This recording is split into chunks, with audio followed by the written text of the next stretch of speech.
Hello students, एक बार फिर से इमेक्स क्लासेस में आपका बहुत स्वागत है।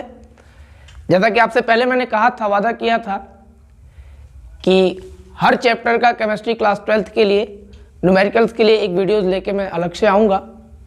और इस वीडियोस में न्यूमेरिकल्स के लिए जो बेटा फार्मूलेज आते हैं ना, उनको रटेंगे नहीं। एक बार हमें क्लियर होगा कि हाँ वो फार्मूला कहाँ से डिराइव हुआ, कहाँ से निकल के आया है। अगर उस कॉन्सेप्ट को पकड़ लिया जाएगा, फिर उस पर बेस्ड कहीं से कोई भी क्वेश्चन देगा, आप उसको कर सकोगे, है ना। तो सबसे पहले सॉलिड स्टेट चैप्टर पहला ही है और इसके न्यूमेरिकल्स की वीडियो पे चर्चा आज हम लोग कर रहे हैं। तो जैसा कि प्रीवियस क्लासेस में मैंने पढ़ा भी चुका आप लोगों को ना, यूनिट सेल्स होते क्या थे। बेसिकली सबने जाना था कि सर इसमें यूनिट सेल जो है हमारे इस चैप्टर में पढ़ना है कि यूनिट सेल का जो शेप होता है वो क्यूब के शेप का होता है, क्यूबिकल होता है। हमने टाइप ऑफ यूनिट सेल भी आपको बताए थे कि दो टाइप्स के होते हैं, एक सिंपल होता है और एक सेंटर्ड होता है। सिंपल यूनिट सेल्स में कॉन्स्टिट्यूएंट पार्टिकल्स सिर्फ उसके कॉर्नर्स पे होते हैं। सेंटर्ड्स में 3 टाइप बताया था ना, हाँ, बॉडी सेंटर्ड, बीसीसी, एफसीसी और इंड सेंटर्ड। तो सबके लिए बारी बारी से हम ये देखेंगे कि किसी क्यूबिक सेल की जो एज लेंथ होती है ना, किसी क्यूब के एज की जो लेंथ होती है जिसको स्मॉल ए से दिखाते हैं, उस ए में और उस क्यूबिक सेल के अंदर जो एटम्स प्रेजेंट होते हैं, पार्टिकल्स जो प्रेजेंट होते हैं, स्फेयर सर्किल के टाइप के होते हैं, तो उनका कुछ रेडियस होता है आर। तो relation between A and R for a given cubic cell, आज उसके बारे में हम लोग डिटेल में पूरा देखेंगे। सबसे पहला जो आपका टॉपिक आता है बेटा, सिंपल क्यूबिक यूनिट सेल। और सिंपल क्यूबिक यूनिट सेल में लड़के ये जानते हैं कि सर इसमें कॉन्स्टिट्यूएंट पार्टिकल्स इनके 8 कॉर्नर पर प्रेजेंट्स होते हैं। मैं किसी भी मतलब कोई एक जनरल कॉमन सा फेज ले लेता हूं। एक क्यूब का 6 फेज होते हैं, मैंने किसी एक फेज को ले लिया, ठीक है। कॉन्स्टिट्यूएंट पार्टिकल्स इसके चारों कॉर्नर पे होंगे। मैं 2 कॉर्नर्स की बात कर रहा हूं, एक, ये 2। ध्यान से, अब क्यूब का फेज है बेटा, तो इसकी लेंथ, एज लेंथ तो स्मॉल ए होगी ना, ये वाली डिस्टेंस भी इसकी क्या होगी, ए। लेंथ भी ए, ब्रेथ भी ए और हाइट भी ए, इसीलिए क्यूब के वॉल्यूम को ए का क्यूब बोलते हो, ठीक है। अब ये जो पार्टिकल्स है बेटा ना, इसकी एक रेडियाई होगी आर और दूसरे वाले पार्टिकल्स की रेडियाई होगी आर। ध्यान रहे, हम निकालने क्या जा रहे हैं कि relation between edge length A and radius R. Simple cubic unit cell के लिए मैंने एक कोई जनरल कॉमन सा फेज लिया, बिकॉज 8 कॉर्नर पे होते हैं ना, अरे इधर भी होंगे ना, मुझे जिसकी जरूरत उनको मैंने ले लिया, ठीक है। 2 पार्टिकल्स थे, दोनों के मैंने रेडियस को बोला कि सर यहाँ से यहाँ तक की रेडियस आर होगी और इस पार्टिकल की रेडियस यहाँ से यहाँ तक की होगी। मैं कहूँ बेटा अगर ए के टर्म में मैं आर को लिखना चाहूँ तो क्या लिखोगे, तो आप कहोगे सर ए अगर आपको लिखना है तो ये आर की डिस्टेंस और ये आर, अगर आर और आर को मैं ऐड करूं तो ए के इक्वल होगा ना। That means A is equal to 2r। ये बड़ा छोटा सा और प्यारा सा रिलेशन आपको मिला। और करके लिखना चाहे लड़का कहेगा रेडियस के टर्म में लिखना है तो r is equal to a/2। Question इस पे बनेंगे। कैसा क्वेश्चन बनेगा? क्वेश्चन ऐसा बनेगा कि एक एक्सरे डिफ्रैक्शन से किसी क्रिस्टल्स को देखा गया तो पाया गया कि उसमें सिंपल क्यूबिक यूनिट सेल की स्ट्रक्चर पाई गई और उसके एज लेंथ का कोई लेंथ दे देगा कि 403 पिकोमीटर, 500 पिकोमीटर, कुछ भी देगा।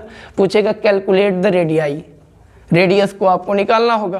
तो आपको पता होना चाहिए ना कि सिंपल क्यूबिक यूनिट सेल के लिए ए और आर में क्या रिलेशन होता है। लड़के ने देख लिया कि ए इज इक्वल टू 2r होता है, ठीक है। सेकेंड की बात करेंगे हम, इसको मैं इधर साइड में लिख लेता हूं और करके r is equal to a/2।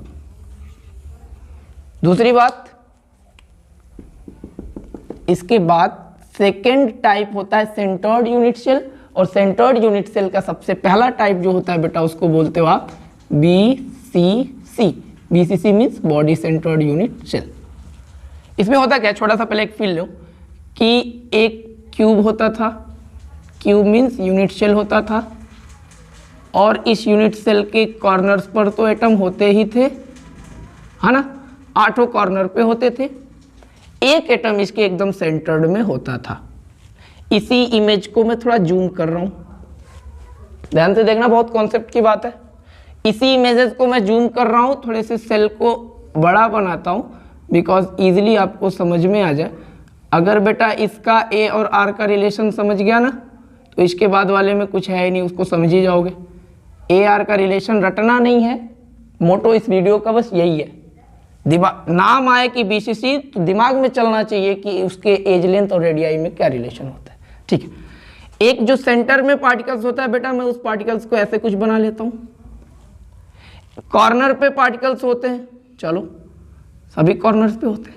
अभी आप कहोगे कि सर इस कॉर्नर पे तो हर कॉर्नर पे होते हैं ना, जिसकी जरूरत है उसको तो ले रहे हैं। ठीक है, इस कॉर्नर को लास्ट वाले कॉर्नर से मिला दिया। ध्यान से देखिएगा, ऊपर के कॉर्नर को एकदम नीचे के कॉर्नर, अपोजिट दो, किसी रूम के दो अपोजिट कॉर्नर्स को ले जाके मैंने अटैच किया, और अब इस पॉइंट को ये नीचे वाले फेज के पॉइंट से ले जाके ऐड कर रहा हूं। मैं इमेज क्लियर बनाता हूं, मैं पॉइंट का नाम देता हूं ए, ये जो पॉइंट है इसका नाम बी, इस पॉइंट का नाम सी और इसका नाम डी। मैं इमेज को क्लियर करने के लिए इसको और जूम करके आपको दिखा रहा हूं। देखिए जो लाइन बना है कुछ ऐसा है, ये स्ट्रक्चर ऐसे, ये एट लास्ट ये ऐसा ही है ना। इस पॉइंट का नाम आपने ए दिया, इसका नाम दिया आपने बी, ये रहा आपका सी और ये रहा आपका डी। अरे देखो ना, ए बी सी डी जो इमेज था उसी को निकाल के बाहर तो लिख दिया। ठीक है, अब क्यूब है बेटा, तो ये वाली लेंथ ए, इधर वाली लेंथ भी ए, इसकी हाइट वाली लेंथ भी क्या होती है, ए होती है, तीनों बराबर होते हैं। ठीक है, बहुत ध्यान से, मैं बोल रहा हूं कि इधर की ये लेंथ ए है, ए है, ए, मुझे चाहिए बेटा ए डी। ये जो लेंथ ए डी है ना, ध्यान रहे, इसी लेंथ ए डी को मुझे दो टर्म में चाहिए। एक बार पूरे इस लेंथ ए डी को ए के टर्म में लिखना है, एक बार इसी लेंथ ए डी को आर के टर्म में लिखना है। फर्स्ट ऑफ ऑल हम ए के टर्म में कैसे लिखेंगे उनकी चर्चा करते हैं, उनको देखते हैं ध्यान से। मैं लिखता हूं in triangle A B C, A B C में पाइथागोरस थ्योरम तो बचपन में ही आप लोगों ने पढ़ा होगा, बाय पाइथागोरस थ्योरम होता क्या, A C square is equal to A B square plus B C square. लड़का बोलेगा सर ए बी की वैल्यू कितनी, तो स्मॉल ए का स्क्वायर, बी सी की वैल्यू कितनी, तो स्मॉल ए का स्क्वायर, एरो करके 2a स्क्वायर। ये वैल्यू मिली ए सी स्क्वायर की ना, ए सी इज इक्वल टू लड़का निकालेगा तो क्या मिलेगा, अंडर रूट में चला जाएगा 2a आ जाएगा बाहर, ए सी की वैल्यू मिली आपको 2a। ध्यान से देखो, अब ये जो ए से सी की लेंथ है बेटा वहां लिख दो अंडर रूट 2 इंटू ए। ए सी मैंने क्यों निकाला पता है, बिकॉज मुझे सी डी की लेंथ तो पता है कि ए है, डी से पॉइंट सी तक की डिस्टेंस मुझे पता है कि ए है। अगर ये ए सी की वैल्यू पता चल जाए, 90 डिग्री का एंगल फॉर्म करता है, तो ए डी की वैल्यू मुझे ए के टर्म में मिल जाएगी ना, हाँ मिलेगी। अब बोलेंगे similarly in triangle A C D, A C D, और यहां पे भी लगाएंगे पाइथागोरस की ही थ्योरम, और पाइथागोरस थ्योरम से अकॉर्डिंग होगा क्या, ए डी का square is equal to A C square plus C D square, A C square plus C D square. लड़का बोलेगा ए सी की वैल्यू कितना आई थी बेटा, तो अंडर रूट 2 इंटू ए का स्क्वायर, सी डी की वैल्यू कितनी है, तो सी डी की वैल्यू तो ए दे रखा है, plus A square, arrow under root 2 A का स्क्वायर करेगा तो 2a square plus A square, arrow 3a square. Finally जब हम ए डी की वैल्यू निकालेंगे तो अंडर रूट में जाएगा 3 और ए स्क्वायर बाहर निकल के होगा a। कुछ चीजों को देख रहे हो, ए डी की हमें एक वैल्यू मिल गया अंडर रूट 3 इंटू ए। मैं इसको कहीं एक इक्वेशन बना के लिखता हूं कि A D is equal to हम लोग को मिल गया अंडर रूट 3 इंटू ए। एक काम तो आपने कर लिया, क्या किया कि आपने इस एडी जो ये एक कॉर्नर से अपोजिट कॉर्नर में लाइन को मैच किया था। मैंने पहले ही बोला कि इस एडी की वैल्यू बेटा आपको दो टर्म में चाहिए, एक ए के टर्म में और एक आर के टर्म में। ए के टर्म में लड़के ने निकाल लिया कि सर एडी की जो वैल्यू ए के टर्म में वो अंडर रूट 3 इंटू ए। कैसे है ये इमेज से क्लियर, एक बार पॉज करके वीडियो ढंग से देखोगे तो क्लियर हो जाएगा। ठीक है, अब आर के टर्म में कैसे आएगा उस चीज को देखते हैं। ये ए और ये जो डी लाइन है ना बेटा, बहुत ध्यान से देखो, ए और डी लाइन पे सर्किल बने हुए, सर्किल मैं यहाँ पे बोल रहा हूँ, आपके सेंस में होना क्या चाहिए कि ये एटम्स है ना सर्कुलर शेप के, ठीक है। कैसे हैं, मैं इसको नाम ए देता हूँ, इसको नाम डी देता हूँ, और इनका स्ट्रक्चर कुछ ऐसा है, ये और एक एकदम बॉडी के सेंटर्ड में और एक इस कॉर्नर पर, यही है ना। एक सर्किल की रेडियस तो ये स्मॉल आर है, ये सर्किल का सेंटर मानोगे तो डायमीटर में दो रेडियस होती है, एक आर और एक आर, और लास्ट वाले सर्किल की ये एक रेडियस हो गई आर। तो आप कहोगे कि अगर हमें यहां से एडी की टोटल लेंथ निकालनी हो बेटा, तो R plus R plus R plus R, जो चार रेडियाई आपको दे रखे हैं, चारों को जोड़ोगे तो एडी मिल जाएगा ना। तो R plus R plus R plus R, that means AD is equal to 4r। बातों बातों में आपने बहुत बड़ी चीज जान ली। मैंने कहा कि एडी की वैल्यू एक के टर्म में आर के टर्म में चाहिए, आपने निकाला एडी बराबर ए के टर्म में भी, AD is equal to R के टर्म में, दोनों के टर्म में निकाल लिया। थोड़ा सा स्पेस की जरूरत है, अच्छा चलो इधर दिख रहा है ना इतना, ठीक है। अब आप इसको कोई इक्वेशन दे दो ना, इक्वेशन फर्स्ट, इसको दे दो इक्वेशन नंबर सेकंड, बोलना from equation first and second, पहले और सेकंड से आपने कंपेयर करना है। क्या एडी एडी इक्वेशन की एलएचएस बराबर होती है तो आरएचएस भी बराबर होती है, दिख रहा है ना एडी। तो लड़का कहेगा √3a must be equal to 4r। नहीं मिल गया और आर में रिलेशन मिल गया, a is equal to 4r by √3। ये रिलेशन चाहे तो इसको रखो, और करके लड़का लिखेगा कि r के टर्म में चाहिए तो r is equal to √3a/4। So these are the required relation between a and r for body centered cubic unit cell। आपको मैंने दो यूनिट सेल्स के a और r में रिलेशन दिखा दिया। वीडियोस को पास करके बैक जाके देख लो, समझ लो, बेहतरीन रिलेशन है। रिलेशन अगर समझ के रखेगा तो याद नहीं करोगे, इस पे कहीं से भी क्वेश्चन आएगा लगाओगे, मैं प्रैक्टिस अभी करवाऊंगा। देखिए दो सेल्स के ए और आर में रिलेशन आपने देखा था। लास्ट सेल बचा बेटा सेंटर्ड यूनिट सेल का, लास्ट मतलब दूसरा वाला, जिसको FCC face centred unit cell बोलते हो, उसी एफसीसी को एससीपी सीसीपी के नाम से भी जानते हैं। कॉन्सेप्ट तो बहुत गहरा है, एससीपी और सीसीपी और एफसीसी में क्या है। फिलहाल जब एग्जाम ऑप्शनल पे आ गया है, ऑप्शनल बेस्ड आ गया, तो ट्रिक के रूप में ही समझो, पर इतना समझो कि एफसीसी बोले, एससीपी बोले, सीसीपी बोले, तीनों एकदम सेम चीज है ना। फॉर्मूलाज कहाँ लगेंगे, सेम लगेंगे, पैकिंग एफिशिएंसी तीनों की सेम होती है, इसलिए इनके ए और आर का जो रिलेशन वो भी एकदम सेम होता है। चलिए देखते हैं। अच्छा उससे पहले एफसीसी में पार्टिकल्स का अरेंजमेंट कैसा होता है, ये वाली वीडियोस देखने से पहले मैं स्टूडेंट्स को सजेस्ट करूंगा कि सॉलिड स्टेट्स का इससे पहले पूरे कॉन्सेप्ट्स का एक वीडियो मैंने दे रखा है, उस वीडियो को देख के आएंगे तो ये चीजें 100% श्योर है कि टोटल क्लियर हो जाएंगी। फिलहाल अभी तो कोशिश है कि 100% मैं समझा ही दूं। देखिएगा एफसीसी में होता क्या था कि यूनिट सेल्स के कॉर्नर पर तो एटम्स होते ही थे, इसके अलावा जो यूनिट सेल एक क्यूब में 6 फेजेस होते हैं बेटा, और 6 फेजेस के एकदम सेंटर्ड में भी पार्टिकल्स होते हैं। कॉर्नर्स के अलावा 6 फेज के सेंटर्ड पे मैं कोई एक कॉमन सा फेज ले लूं ना, जब 6 फेज पे होते तो किसी भी एक फेज को ले सकता हूं।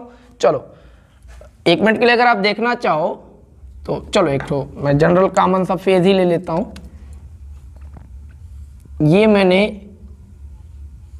क्यूब का एक कोई फेज ले लिया और मैंने बोला कि बेटा एक तो होता है एकदम सेंटर्ड में एटम इसके, चलो हो गया, और कॉर्नर्स पे भी होते हैं, ये कॉर्नर्स वाले को भी बना लिया। ऑब्जेक्शंस आएगा कि सर इस कॉर्नर पे भी होते हैं, तो होते हैं ना, बना लो, जिनकी जरूरत उनको हम ले रहे हैं। एक कॉर्नर को दूसरे कॉर्नर से बेटा मैंने मीट करा दिया, हाँ एक लाइन खींच के मिला दिया। सेल है, कई बार बता चुका हूं, एक बार फिर से बोलता हूं, क्यूब है, एज लेंथ a, तो इसका ये वाला डिस्टेंस भी a, लेंथ और ब्रेथ दोनों क्या है a। लाइन जो मैंने मिला है उसका नेम दे देता हूं ABC, ये 90 डिग्री। फिर से एक ABC राइट एंगल ट्रायंगल बन गया, बोलोगे ओके, बोलोगे इन ट्रायंगल ABC। अगर इससे पहले BCC वाली A और R के रिलेशंस आपको क्लियर है बेटा, तो इसमें कोई प्रॉब्लम नहीं होगी। अगर नहीं है तो फिर से उसको देखो। हाँ, एक बार फिर से देखो। चलो, मुझे क्या करना है, पहले क्लियर सा एक सीन बनाओ, थीम बनाओ दिमाग में। तुमको करना क्या, ए और सी ये जो डिस्टेंस है इसी की दो वैल्यू लानी है। किसके किसके टर्म में, एक ए के टर्म में, एक आर के टर्म में। आर टर्म वाली तो तुमको दिख रही है, क्या दिख रही है, कहोगे सर एक रेडियस यहाँ दिख रहा है, इसको सेंटर मानेंगे तो एक रेडियस ये, एक रेडियस ये और एक रेडियस ये। That means A C is equal to 4r तो दिख रहा है। ठीक है, ए के टर्म में लाना है। ए के टर्म में कौन देगा, पाइथागोरस आप दे देंगे। कैसे देंगे, मैंने बोला in triangle A B C, A B C triangle में जाएगा, बोलेगा राइट एंगल ट्रायंगल है सर, तो A C square is equal to A B square plus B C square. A B की वैल्यू ए है बेटा, A square plus B C की भी value 1 is equal to 2a square. लड़का कहेगा sir ए सी की चाहिए मुझे, स्क्वायर की नहीं चाहिए। टोटल वैल्यू अंडर रूट में जाएगी बेटा, अंडर रूट 2 तो रह ही जाएगा, ए स्क्वायर बाहर निकल के आ जाएगा a। That means A C is equal to under root 2 into A. ये ए सी की वैल्यू आई किसके टर्म में, ए के टर्म में। आर के टर्म वाला भी देख लो। ओके, मैं कहूँगा from figure A C is equal to R plus R plus R plus R, A C is equal to 4r। Objection किसी को नहीं होगा, नहीं होगा। इक्वेशन फर्स्ट बोलते, इसको इक्वेशन सेकंड बोलते हैं। ठीक है ना। और इतने में आपको रिलेशन दिखा देता हूँ। मैं बोलूँ फ्रॉम इक्वेशन 1 एंड इक्वेशन 2, पहले और दूसरे से फिर से वही बात कि अगर LHS बराबर है तो बेटा RHS भी बराबर होंगे। लड़का कहेगा under root 2 into A is equal to 4r। A is equal to बेटा 4r upon under root 2। Relation को यहीं पे छोड़ सकते हो, लेकिन खुद को जानना है तो जानो। और नीचे अंडर रूट वाली चीजें आती हैं तो उसको रैशनलाइज करते हैं। क्या करते हैं, रैशनलाइज। अंडर रूट 2 से ऊपर मल्टीप्लाई, अंडर रूट 2 से नीचे। ये हो जाएगा आपका under root 2 into 4r upon में अंडर रूट 2 का 2 में करोगे तो 2, 2 1 जा 2 2 जा 4, वैल्यू आ गई 2 रूट 2 इंटू आर। तो a is equal to 2r into root 2। एक तो ये वैल्यू हो गई, समझ गया। a और r के रिलेशन में एक है ये वैल्यू। सिंपल सा लड़का अगर यूज करना चाहे, हालांकि आगे पैकिंग इफिशिएंसी या क्वेश्चंस निकालेंगे तो ये काम आपको करना ही है। फिलहाल के लिए अगर आप कहोगे सर यहाँ से मैं r के रिस्पेक्ट में निकालना चाहता हूँ तो बेटा r is equal to under root 2 into A upon 4। लो, इन दो वैल्यूज को आप रख लो, करेंगे क्वेश्चन ना। अभी इन तीनों रिलेशंस पर क्वेश्चन किया जाएगा। लड़के ने देखा सिंपल क्यूबिक के ए आर में रिलेशन, तो कहोगे a is equal to 2r या r is equal to a by 2। BCC में आएगा, बोलेगा a और r में क्या रिलेशन है सर, तो a is equal to 4r by root 3। अब रूट 3 आ गया तो रूट 3 से ऊपर नीचे मल्टीप्लाई करके रैशनलाइज करेंगे अकॉर्डिंग टू क्वेश्चन। क्वेश्चन आएगा तो उसमें कर लेंगे ना, हाँ कर लेंगे। r इज इक्वल टू इसी का r के रेस्पेक्ट में, तो r is equal to root 3a by 4। Last आपका बोला FCC HCP CCP में a और r का रिलेशन क्या होता है बेटा, तो आपने फिगर बनाया, डायगोनल से डायगोनल को मिला दिया, एक कॉर्नर से दूसरे को मिलाया, AC डायगोनल व राइट एंगल ट्रायंगल मिला। AC की वैल्यू एक बार a के टर्म में, एक बार d के टर्म में, दोनों इक्वेशंस को रिलेट किया, मिल गया r is equal to root a by 4 या a is equal to root 2r into root 2। इतना क्लियर। अगर इतना क्लियर तो इसके तुरंत बाद हम देख लेते हैं कि किसी यूनिट सेल के density, molar mass and volume में क्या रिलेशन होता है। उसके लिए भी एक फॉर्मूला डिराइव करके रख लेते हैं, बारी बारी से हर फॉर्मूले पर न्यूमेरिकल की प्रैक्टिस करेंगे। लास्ट टॉपिक है बेटा इस चैप्टर की। दो ही तो फॉर्मूलाज बनते हैं, एक एज लेंथ रेडियस में रिलेशन पे क्वेश्चन बन जाएंगे, और एक इससे अभी 2-4 मिनट के अंदर आप एक को फॉर्मूला है, आपको एक फॉर्मूला डिराइव करके दे दूंगा, उस फॉर्मूले को रट लेना, उस पे क्वेश्चन बनेंगे। और दो चैप्टर, बस 2 फॉर्मूलाज पे क्वेश्चन तैयार कर लिया, सॉलिड स्टेट से आने वाला एक भी क्वेश्चन छोड़ के नहीं होगा।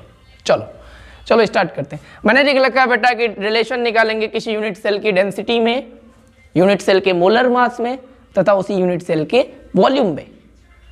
स्टार्ट करते हैं। मैं कुछ लिखता हूँ, 2-4 लाइन लिखता हूँ, देखिए ना, देखिए ये फॉर्मूला डिराइव हुआ कहाँ से एक्चुअल में आया, रटने की बात नहीं है, सिंपल, एकदम सिंपल लैंग्वेज में समझाऊंगा। फर्स्ट ऑफ ऑल मैंने मान लिया कि let the mass of unit cell is equal to small m। मैंने माना यूनिट सेल का जो मास था वो स्मॉल m था। लिखता हूं if small Z number of atoms are present in unit cell. Unit cell, एक यूनिट सेल का मास स्मॉल m था, अगर उसी यूनिट सेल में बेटा जेड एटम प्रेजेंट हो तो then the mass of unit cell is equal to, भैया एक यूनिट सेल का मास m था, उसमें अगर एक पार्टिकल है तो m, दो पार्टिकल है तो 2 इंटू एम, 3 पार्टिकल है तो 3 इंटू एम। अगर मैंने कह दिया z पार्टिकल से बेहतर तो z इंटू स्मॉल m नहीं होगा? अरे होगा ना। लड़का ने कहा कि sir mass of unit cell निकाल लिया z इंटू एम। एक चीज और मैं एज्यूम करता हूं, ये तो पहला एजम्पशन था, दूसरा एजम्पशन मानता हूं कि let small a be the edge length, है ना, एज लेंथ ऑफ शेल। मैंने ये मान लिया कि सेल की जो एज लेंथ थी वो a स्मॉल a थी, then volume of unit cell. तो यूनिट सेल का वॉल्यूम क्या होगा? यूनिट सेल में क्यूब का वॉल्यूम, क्यूब का वॉल्यूम सब लोग जानता है, length into breadth into height. बेटा क्यूब में लेंथ भी a है, ब्रेथ भी a है, हाइट भी a है, दैट मीन्स a का क्यूब। लड़के ने कहा कि sir mass of unit cell तो आपने निकाला z इंटू स्मॉल m, तो ठीक है। वॉल्यूम ऑफ यूनिट सेल आपने निकाला a क्यूब, ये भी बात सही है। तो एक फॉर्मूला तो बचपन से जानते हो, क्या? डेंसिटी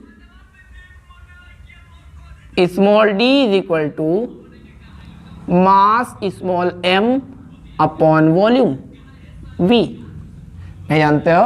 अरे जानते हैं। d is equal to mass के जगह पे मैं क्या लिख दूं? मास ऑफ यूनिट सेल कितना आ गया बेटा? z into small m। Volume कितना आ गया? a का क्यूब। एक बॉक्स बना के इक्वेशन नंबर 1 बहुत प्यार से बना के छोड़ते हैं, आगे कुछ कंडीशंस लगाते हैं। बहुत छोटी सी कंडीशन है, बहुत छोटी सी।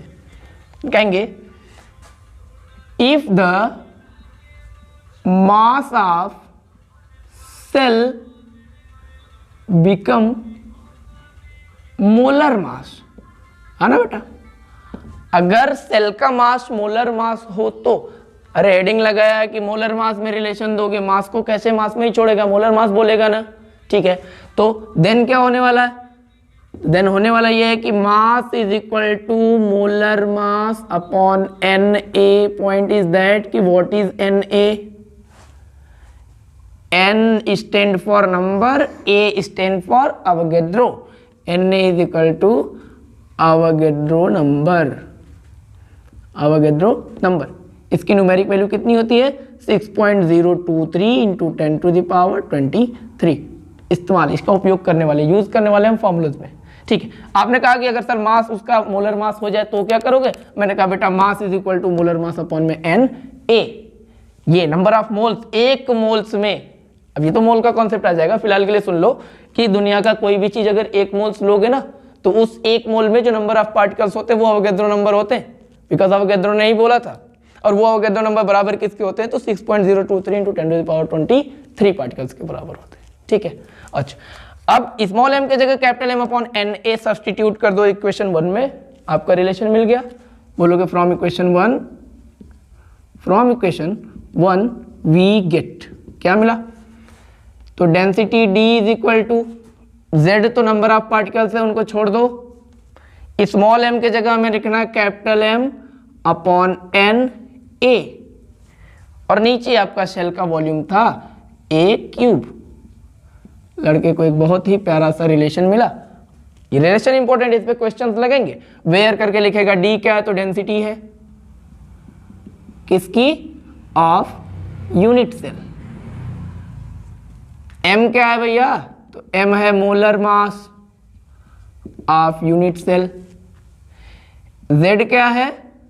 Number of atoms in unit cell. याद करो number of atom unit cell में निकलवाया गया था ना, सिंपल क्यूबिक यूनिट सेल में 1 होते थे, बीसीसी में 2 होते थे, एफसीसी में 4 होते थे, ईसीसी में भी 2 होते थे।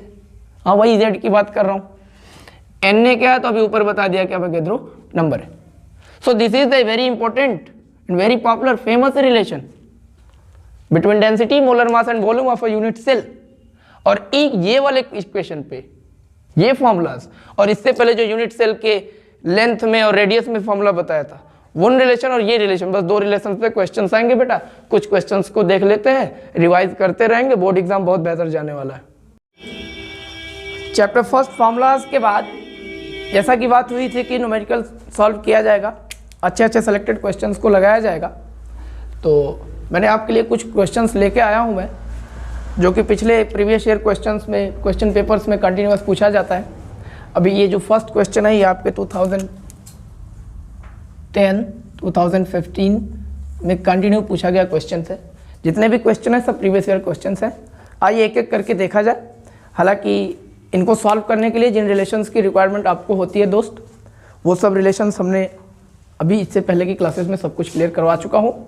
सो let's start our topic, come to the main point. Question ये बोलता है कि aluminium crystallizes in FCC structure. पहले एक बार क्वेश्चन प्यार से पढ़ते हैं ना। Aluminium crystallizes in FCC structure at radius of metal is 125 picometre, calculate the edge length of aluminium metal. कह रहा है कि एल्यूमिनियम नाम का जो मेटल है, एक्सरे डिफ्रैक्शन से मेटल के अंदर की यूनिट सेल्स के स्ट्रक्चर्स के बारे में जानकारी हमें मिलती है। तो ये एल्यूमिनियम के मेटल्स को इन्होंने एक्सरे डिफ्रैक्शन मेथड से देखा, तो ये पाया कि इनका जो स्ट्रक्चर है वो फेस सेंटर्ड है। अब फेस सेंटर्ड क्यूबिक शेल बताने के लिए आप मेरे वीडियोस को, प्रीवियस वीडियोस को देख लीजिएगा, बाकी बातें क्लियर होंगी। ठीक है, इन्होंने कहा कि एल्युमिनियम जो है कि एफसीसी क्रिस्टलाइज होता है स्ट्रक्चर में, जिसके एटम की रेडियाई आपको दे रखा 125 पिकोमीटर। बोल रहा है calculate the edge length of aluminium. कुछ नहीं करना, नाम आ गया आपके सामने एफसीसी, तुरंत भाग के जाओगे कि सर ने बताया था कि एफसीसी के लिए एज लेंथ ए और रेडियस आर में क्या रिलेशन होता है।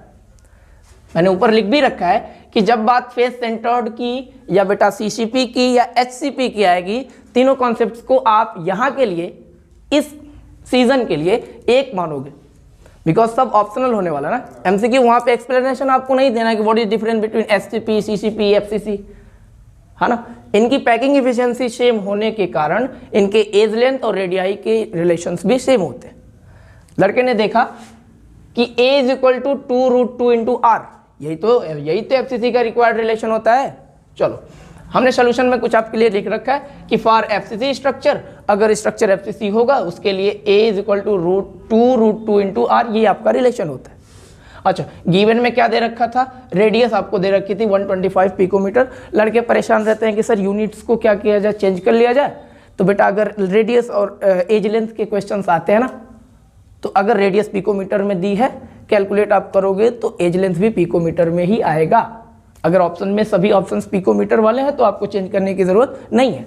हाँ, बाय द वे वैसे पिकोमीटर वाले ही देते हैं। बाय द वे अगर एक भी ऑप्शन सेंटीमीटर मीटर में दे देता है, तब आपको पिकोमीटर से मीटर और सेंटीमीटर में कन्वर्जन करने की ज़रूरत होती है। ठीक है, आपने लिखा कि रेडियस इतना दे रखा है, एज लेंथ ए आपको फाइंड करना है। रिलेशन लिख लिया था edge equal to 2√2 into are.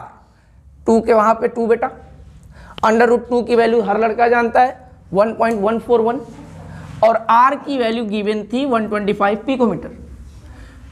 When 2 is multiplied by that number, अब 2 का मल्टीप्लीकेशन इनमें किया तो मिल गया मुझे इतना। अब इनमें 125 का मल्टीप्लाई करोगे, आपका फाइनल जवाब आपके स्क्रीन पे आ जाएगा 353.55 picometre. 353.55 picometre is the required answer of this question. ऐसे क्वेश्चंस एग्जाम में बनेंगे तो बनेंगे, एकदम 100% श्योर है। चले दूसरे क्वेश्चंस को देखते हैं। ये भी क्वेश्चन बेटा आपके 13, 12 ऐसे 2012 में, 2013 में, 2015 में कंटिन्यूअस पूछा गया क्वेश्चन सेलेक्टेड है। क्वेश्चन क्या बोल रहा है, an element found in BCC structure. बातें बदल गई, अगला क्वेश्चन एफसीसी की बात कर रहा था, ये बीसीसी की बात कर रहा है। An element found in BCC structure, ठीक है, बीसीसी नाम आया, तुम्हारे दिमाग में फील तैयार हो गया, एक थीम क्रिएट हो गई ना कि बीसीसी के लिए ए और आर में क्या रिलेशन होता है। तो ठीक है, आगे चलो। It has cell length, edge length 250 picometre. कोई एलिमेंट था जो बीसीसी स्ट्रक्चर में मिला था और जिसकी एज की लेंथ आपको दे दिया 250 picometre. Calculate the radius of atom of this element. आ गया ना छोटे बच्चों वाले क्वेश्चंस। फिर से वो एज लेंथ दे के रेडियस पूछ लिया आपसे। लड़के को बस इतना पता होना चाहिए कि BCC स्ट्रक्चर के लिए रिलेशन क्या होता है, तो रिलेशन तो उसको पता ही है, A = 4r/√3। r के टर्म में लिखोगे तो r = √3a/4, ट्रांसपोज किया फॉर्मूले में और कुछ नहीं। ठीक है, गिवन आपको A दे रखा था 250 पिकोमीटर, r निकालना था, फॉर्मूले पे लड़के ने पुट किया, √3 की वैल्यू सब लोगों को पता होना चाहिए 1.732। A के जगह पे 250 पिकोमीटर बाई 4 तो था ही। 4 को जब इनको सिंप्लीफाई करेगा ना, 2 2 = 4 और जो है कि 250 को 2 से डिवाइड करोगे तो 125। बाकी मैंने किया क्या 1, अच्छा ये जो 2 नीचे आया बेटा, इस 2 से कैंसिल करोगे जब 1.732 को तो आएगा 0.866, and when this number is multiplied by 125 you will get your final answer. r = 108.25 picometre, और यही आपका आंसर होगा। ऑप्शन A हो, B हो, C हो, लगा के आइएगा। ठीक है, एक लास्ट क्वेश्चन मैंने ले रखा है, और ये क्वेश्चन नया एकदम पैटर्न में चलता है और बहुत वेरी वेरी इंपॉर्टेंट क्वेश्चन है, यहाँ से क्वेश्चंस बनेंगे। तो ये क्वेश्चन के ऊपर मैं वेरी वेरी इंपॉर्टेंट का साइन लगा रहा हूँ, और यहाँ से क्वेश्चंस बनेंगे।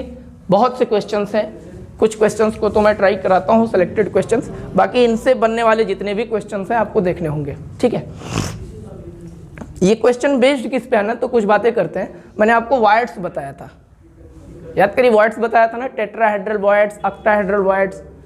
टेट्राहेड्रल वॉइड्स में क्या हुआ करता था कि number of tetrahedral voids = 2n, number of octahedral voids = n, where n is the number of atom. मैंने बोला था कि जहां एक एटम के कारण 2 वैकेंसीज क्रिएट होती है बेटा, उसको टेट्राहेड्रल वॉइड्स, और जहां एक एटम के कारण सिर्फ एक ही वैकेंसी क्रिएट होती है उसको ऑक्टाहेड्रल वॉइड्स। आइए अब सीधा देखते हैं। जो बात हो गई, क्वेश्चन बोलता है कि what is the formula of compound. किसी कंपाउंड के फॉर्मूले की बात कर रहे हैं। In which element Y form CCP lattice. भी ऊपर ही बता दिया कि CCP बोले, HCCP बोले, कुछ भी बोले, FCC समझेंगे। ठीक है, मैंने लिख दिया कि CCP का मतलब क्या है, FCC है, लड़के कंफ्यूज नहीं होंगे। कह रहे हैं कि उस कंपाउंड का फॉर्मूला बताइए जिसमें कोई एक एलिमेंट Y है जो CCP लैटिस बनाता है, and atom of X occupy 2/3 of tetrahedral voids. X और Y 2 एलिमेंट है जिसमें Y CCP लैटिस बनाता है और X उनके ऑक्टाहेड्रल वॉइड्स का 2/3 पार्ट कवर किया है, ऑक्युपाई किया है। इन्होंने पूछा था Y और X का क्या फॉर्मूला होगा। ऑप्शन में होगा XY2, X2Y3, X2Y5। लड़का सॉल्व करके राइट आंसर मारेगा ना। देखो कैसे सॉल्व करते हैं, ध्यान से। Number of tetrahedral voids formed, number of tetrahedral voids form = 2n। बताया हूं अभी ना, टेट्राहेड्रल वॉइड्स की नंबर जो होते हैं वो 2n, ऑक्टाहेड्रल वॉइड्स के नंबर जो होते हैं वो n। n क्या है, तो number of atom present in unit cell, उस यूनिट सेल में कितने एटम प्रेजेंट होते हैं। ठीक है, number of tetrahedral voids formed = मैंने लिख दिया 2 × number of atom in Y। तो 2 के जगह पे तो 2 है बेटा।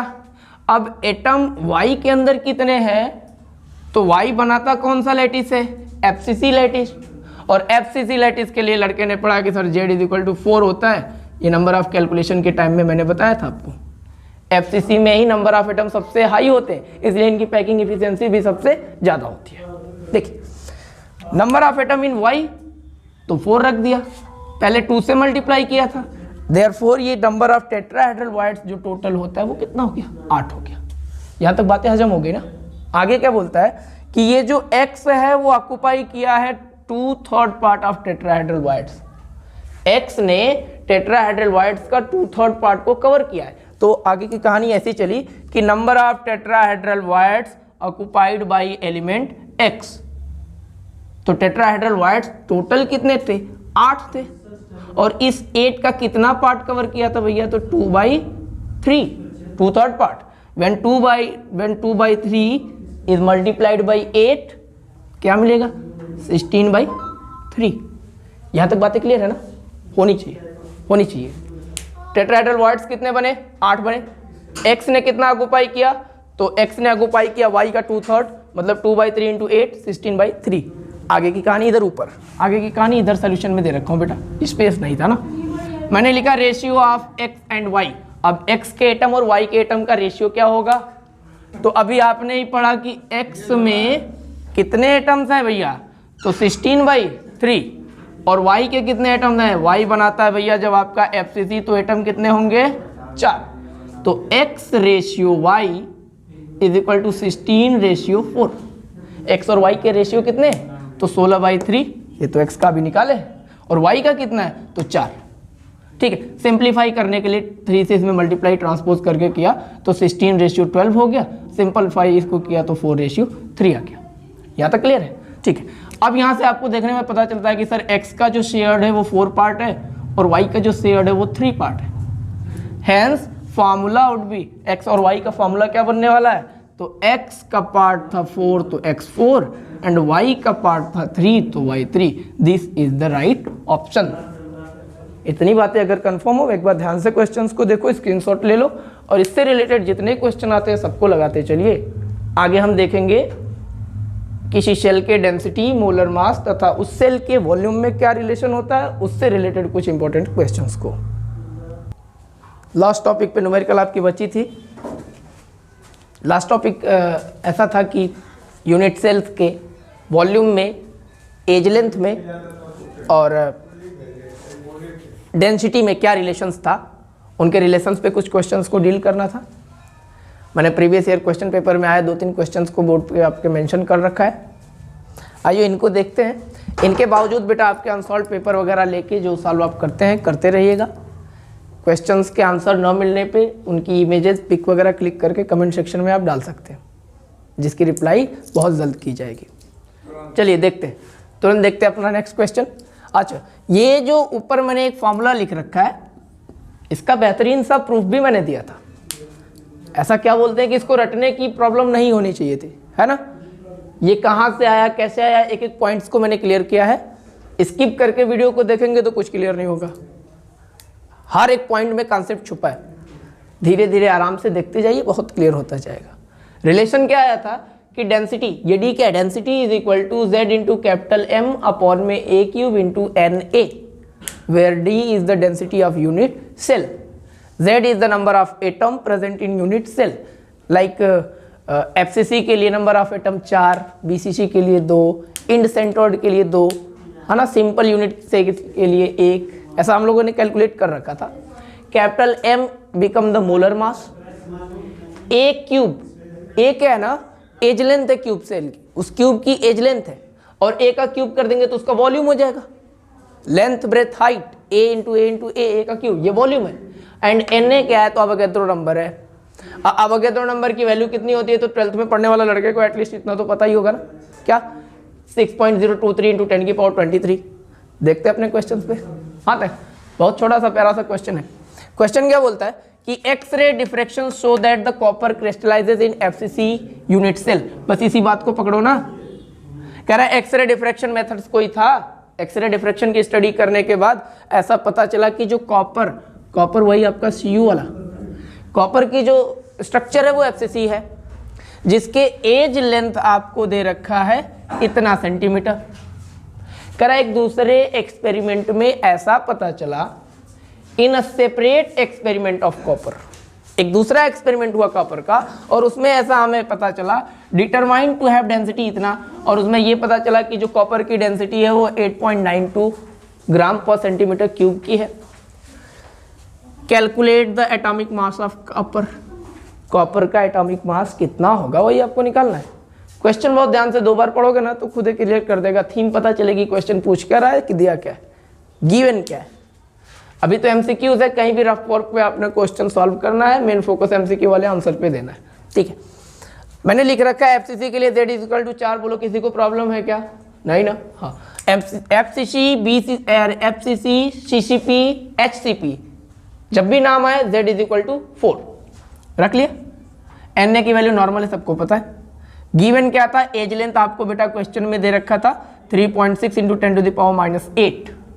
मैं बोलता कि इस ऑप्शन में बेटा A के क्यूब की जरूरत मुझे पड़ेगी, तो A की वैल्यू अगर हमने लिया तो इसका A का क्यूब ही क्यों ना कर ले, और कर लेते हैं यहीं पे। आगे चल के करना ही है ना, ठीक है। ए का क्यूब करेंगे बेटा तो 3.6 इंटू 10⁻⁸ होल का क्या हो जाएगा, क्यूब होगा। 3.6 का क्यूब करने पर 46.6 आएगा आंसर, चेक कर लो, चेक कर लो। और 8 3 ज़ा 24, 10⁻⁻24 सेंटीमीटर क्यूब, ये वॉल्यूम आ गया। अब ए क्यूब की वैल्यू डायरेक्ट हम एस को पुट करेंगे बेटा, ए को लास्ट में आके वहाँ पे इसको ए क्यूब नहीं करना है, ठीक है। अच्छा, रिलेशन हमने जान लिया था कि सर आपने बताया था D = ZmA³ इंटू Na, ठीक, उसी पे ट्रांसपोज करेंगे। मुझे मॉलिक्यूलर मास चाहिए, मुझे मोलर मास चाहिए ना, मैं इस मोलर मास के टर्म में फॉर्मूले को लिखना चाहता हूँ, बाई 1 करके क्रॉस मल्टीप्लाई करेंगे, इतना लड़के को आ रहा है। मोलर मास = D × A³ into Na, DA³ Na/Z, ठीक। अब वैल्यू सब्स्टिट्यूट करना है, नॉर्मल सा कैलकुलेशन है बेटा। केमिस्ट्री में अप्रॉक्सीमेशन लेके चलोगे सही जाओगे, डेसिमल के बाद 4 डिजिट 5 डिजिट लेके मल्टीप्लाई करोगे, करते रह जाओगे, आंसर नहीं दे पाओगे। हार्ड वर्क नहीं, स्मार्ट वर्क चाहिए होता है तुमको, है ना। जितना स्मार्ट वर्क कैलकुलेशन में कर लेगा उतना तेजी से आपको अपना आंसर मिल जाएगा, ठीक है। मैंने लिख दिया, डेंसिटी की वैल्यू आपको दे रखा था 8.92, ए क्यूब की डायरेक्ट वैल्यू मैं रख दूं 46.6 इंटू 10⁻⁻24, देखो ना यहाँ मेंशन कर रखा है। और आवागेड्रो नंबर की वैल्यू बेटा जो ये 6.023 इंटू 10⁻23 है ना, मैंने डायरेक्ट इसको 6 एज्यूम कर लिया, बिकॉज 6 के बाद 0 और 0 के बाद 23 बहुत छोटा नंबर हो गया ना, बहुत छोटा। अरे कर सकते हैं, इतना इतना करेंगे, हम अपने लिए करेंगे। मैंने A³ Na की जगह 6.023 ना लिख के सीधा 6 ले लिया, इंटू 10⁻23 ले लिया। नीचे था Z की वैल्यू तो 4 थी, बिकॉज कौन सा क्रिस्टल था, FCC था। नॉर्मल सी कैलकुलेशन, एकदम नॉर्मल है। देखो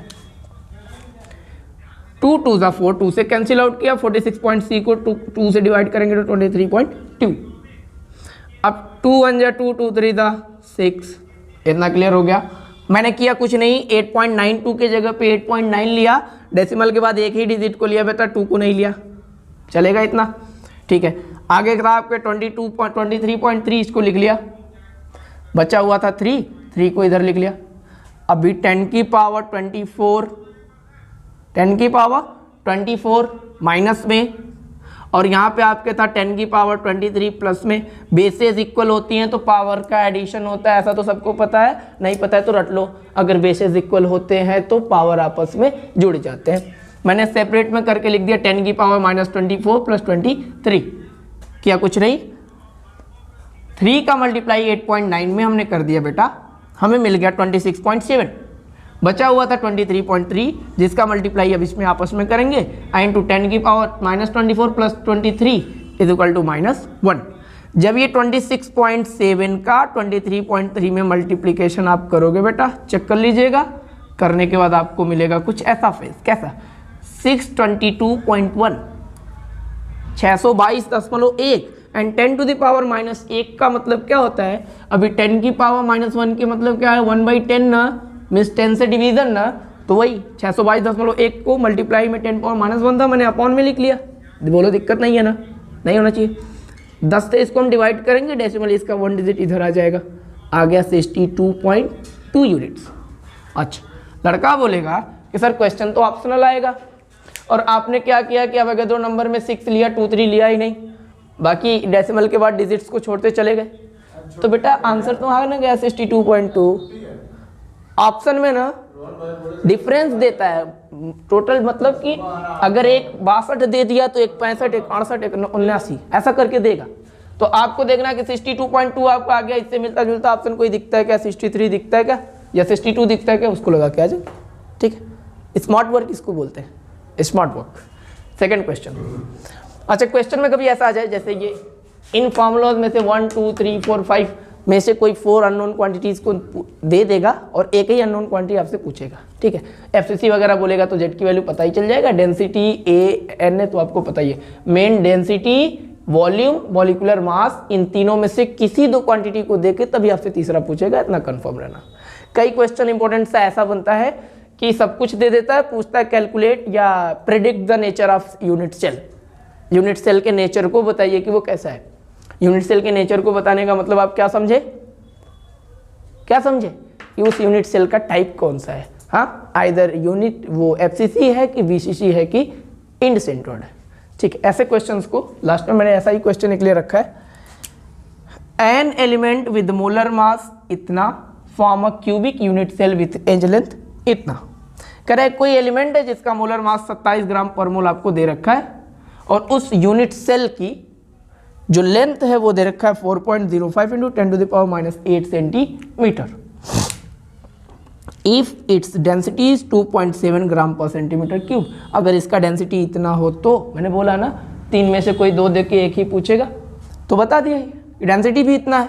then what is the nature of cubic cell, ये वाला क्वेश्चन को याद कर लो। नेचर पूछेगा, लड़के घबराएंगे नहीं। नेचर का मतलब आपको क्या निकालना है बेटा, जेड निकालना है। नेचर का मतलब क्या निकालना है, जेड निकालना है। जेड इज इक्वल टू 2 आएगा तो क्या BCC, Z is equal to 4 आ गया तो एफसीसी। नॉर्मली बीसीसी और एफसीसी में से ही कुछ आता है, उसके अलावा कुछ भी नहीं आता। क्वेश्चन सिर्फ बीसीसी एफसीसी पर ज़्यादा बनते हैं। हाँ, बोर्ड वालों की फेवरेट है। देखते हैं आंसर इसका, सोल्यूशन देखते हैं। सोल्यूशन में क्या था, मैंने गिवन लिख रखा है कि आपको मोलर मास दे रखा है 27, ठीक है। एज लेंथ दे रखा है 4.05 इंटू 10⁻⁸। यहाँ पर भी अप्रोक्सीमेशन में करूँगा, ध्यान से देखना। डेंसिटी आपको दे रखी है, एन ए की वैल्यू सबको पता है। सीधे फॉर्मूले पे आया लड़का, बोला सर हम जानते हैं z is equal to, Z के टर्म में मैंने फॉर्मूले को ट्रांसपोज कर लिया ना, बिकॉज जेड को ही तो कैलकुलेट करना है, ठीक है। z is equal to D into A cube into N A upon capital M. बारी बारी से वैल्यूज को सब्सटीट्यूट करना है, कुछ करना नहीं है। डेंसिटी इसकी कितनी थी, 2.7 थी। ए क्यूब, अब ए की वैल्यू, अब कहोगे ना कि सर ए की वैल्यू तो 4.05 है इंटू 10⁻⁸। आपने सिर्फ 4 ले रखा है तो 4 लेके लगा लो ना। अप्रोक्सीमेशन में 1-2 डिजिट आगे पीछे देख के ऑप्शन लगाएंगे, हाँ उतना ट्रायल करेंगे। क्या बोलते, 4.05 इंटू 10⁻⁸ के जगह पे मैंने लिखा सिर्फ 4 इंटू 10⁻⁸, एंड इनका क्यूब था ना, ए का क्यूब है तो मैंने क्यूब कर लिया। एन ए की वैल्यू जैसा ऊपर हमने ले रखा था, डायरेक्ट मैंने एज्यूम कर लिया 6 इंटू 10⁻⁶ एम की वैल्यू दे रखा था 27। अच्छा, 27 को 2.7 से डिवाइड करेगा तो 0.1 आएगा, बोलो सही है ना, यहाँ तक तो सही है, ठीक है। मैंने ऐसा लिख लिया, 0.1 जैसा था वैसे लिख लिया। 3 का जब 4 का क्यूब करेंगे बेटा तो 4 चौक को 16 चौक को 64, यहाँ पे मैंने लिख लिया। और ये बचा 6 को भी मैंने इस तरफ लिख लिया। जो डिजिट्स थे प्योर डिजिट उनको एक तरफ लिख लिया, पावर वालों को एक तरफ भेजा। पावर वालों का क्या किया, तो 8 3 24, 10⁻⁻24, तो 10 की पावर -24, और यहाँ पर था 10 की पावर 23। मैंने बोला बेसिस सेम होंगे बेटा तो पावर का क्या होता है, एडिशन होता है। तो 10⁻⁻24 प्लस 23 हुआ कुछ ऐसा कि जब 0.1 से 64 में मल्टीप्लाई करेगा तो लड़का भी जानता है कि सर 6.4 हो जाएगा, तो ठीक है, बच गया आपका 6 मल्टीप्लाइड बाई 6 इंटू 10⁻⁻1। और जब 6.4 में 6 से मल्टीप्लाई लड़के ने किया तो बताया कि सर इसका तो जो वैल्यू आ रहा है ना वो आ रहा है 38.4। और 10⁻⁻1 का मतलब मैंने बोला 10 से डिवाइड कर लो, वो 10 नीचे आएगा तो प्लस में होगा, दैट मीन्स उसे 10 से डिवाइड, और 10 से डिवाइड करते ही एक डिजिट नंबर किधर खिसक गया, इधर। आंसर में आपके लिखा 3.8। अब लड़का ये बोलता कि सर 3.8 आ रहा है और जेड की वैल्यू आपने पढ़ाया कि बस 2 और 4 ही होता है, तो बेटा अगर ये 2.9 या 2.5 आता ना तो अप्रॉक्स में 2 आपने मानना। 3.8 3.9 अप्रॉक्स किसकी तरफ ट्रेंड कर रहा है, 4 की तरफ कर रहा है ना, तो अप्रॉक्सीमेशन में आंसर आप मारेंगे कि इसके z की वैल्यू कितनी आएगी, 4। अगर z is equal to 4 then the type of unit cell face centred unit cell FCC. ये रहे आपके इंपॉर्टेंट क्वेश्चंस। इन क्वेश्चंस को बार बार रिवाइज करिएगा और इनसे रिलेटेड जितने क्वेश्चंस आपको अलग अलग बुक्स से मिलते हैं, एनसीईआरटी बुक्स से मिलते हैं, सबको करते रहिए। आपके एग्जाम्स के लिए आपको बेस्ट ऑफ लक। जाइए, आपका एग्जाम बहुत बेहतरीन होने वाला है।